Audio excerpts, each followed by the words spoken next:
Before we get started, I hope you can consider subscribing.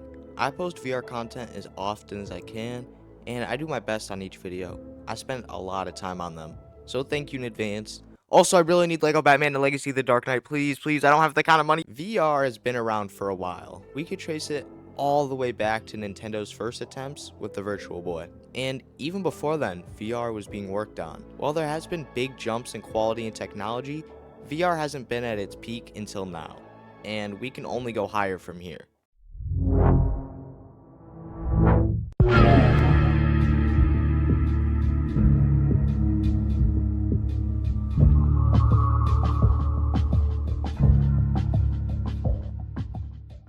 Even though recently Bone Lab has been quiet to say the least, VR is still getting decent content and it is only getting better. And no, I don't want anyone to even mention Beyond Sandbox. By the way, I have a whole video talking about it. You can check it out right here. I greatly appreciate it. Recently, we got Teenage Mutant Ninja Turtles Empire City.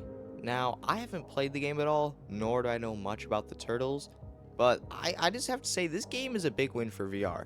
I've been watching as many videos about the game as I can to get a good feel for what it is, but you should take what I say with a grain of salt because again, I haven't personally experienced the game. I feel like this game is going to be kind of similar to Batman VR for me, where I don't have much interest in the character or the game, but it is such a fun game that it actually makes me a lot more interested in the character. I have definitely been wanting to pick up this game, especially because it is only $25. This is amazing to see when every other game like this is around $50. The only reason I haven't bought it yet is because I'm trying to save every penny I can so I could buy a car this summer. Anyway, this game is cheap, but it doesn't really feel that way. It has a lot of polish, almost like it's a Quest exclusive, but the best part is, it's not. You can play this game on Steam. This is a great thing because it makes it available to everyone, not only Questies. The graphics look pretty cool. The game has this cell shaded kind of art style, kind of like Deadpool. It looks really good. This game, apart from having a story, has multiplayer with up to 4 people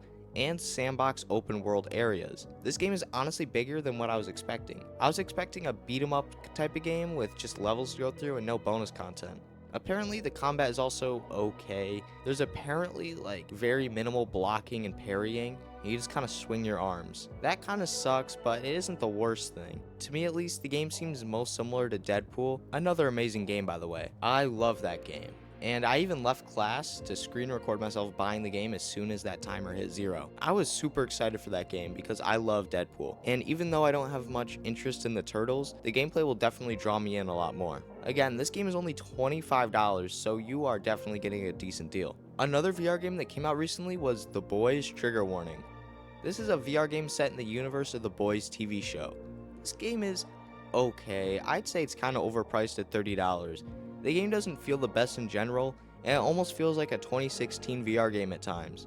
These games aren't perfect or the greatest VR games ever made, but it's really great having these games come out, especially right after Deadpool, and right before that was Batman. I genuinely see these games coming out as huge wins for VR because they're not only using IPs that people know to help keep people in, but they're actually fun games that have chances to compete with flat screen games. And that's the big thing here. These games can't only win because they're Deadpool or Batman. That has been proven with old VR games. They need to be fun. They need to be fully fleshed out games that have fun gameplay and replayability similar to flat screen games. It gives people, first off, a reason to buy a headset, but then also continue to use it over and over. But the superhero type of games that we've been getting are super great because both kids and grown-ups at some point have wanted to be these heroes. My little cousin loves Spider-Man. Anytime I see him, he always wants to pretend he's Spider-Man and I'm the bad guy. And I always look forward to that because even though he is much younger than me, we could share that interest of Spider-Man and superheroes. I love showing him all my Lego sets, and I can't wait till he's older and I could show him these great VR games as well. Whether you're Batman, gliding around, beating up thugs and hiding in the shadows, or I guess even Deadpool, killing people in the most messed up ways you could think of, and of course the turtles, being ninja-like, sneaking around and fighting the Foot Clan. VR brings you more into these worlds than any flat screen game could have. And I know this has been said a lot, but they can truly make you feel like that character more than anything else can. And it's something you can't really understand until you try it out for yourself. I can't wait until we see the day there's an official, good Spider-Man VR game. that isn't super concerned about motion sickness.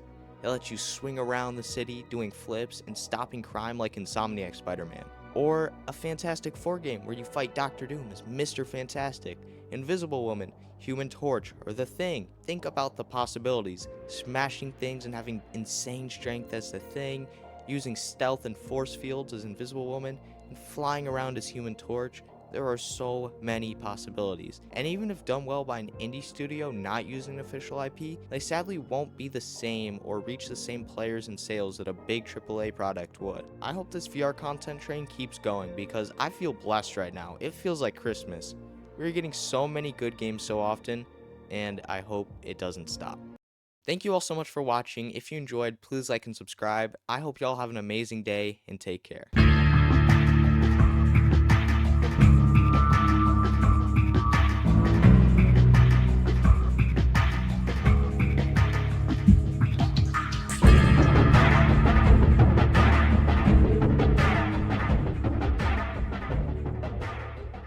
Welcome to Post Credits with Cal VR. We're going to be talking about some things after the credits roll. So, The Boys finale just came out, and I got to say it was pretty good. I loved the show. Okay, let's slow this down a little bit.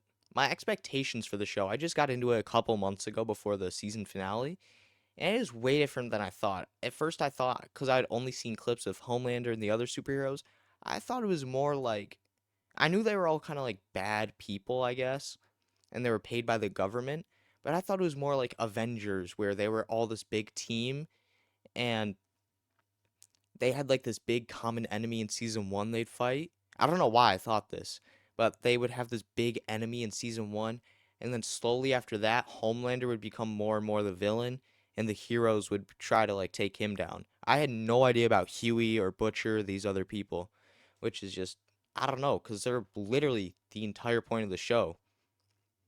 But I just got to say Anthony Starr as Homelander is phenomenal. Like it is beautiful. He's a giant overgrown baby and he plays it so well, especially his death scene. His death scene is so good when he's begging for his life. It's so funny to see how much aura he loses. Um, but I kind of wish Homelander did a little bit more. It was slightly underwhelming. I thought again everything was amazing about it, especially the way he dies. But I thought it could have been a little bit cooler where he kind of snaps and becomes like a psychopath destroying buildings, killing people like just on the streets, like I feel like that's what people were expecting a lot more. And I'm kind of disappointed it didn't happen. I'm happy with what we did get, but I wish we got a little bit more, you know what I'm saying? Great show, great ending, just wish there was more destruction, Homelander being a psychopath.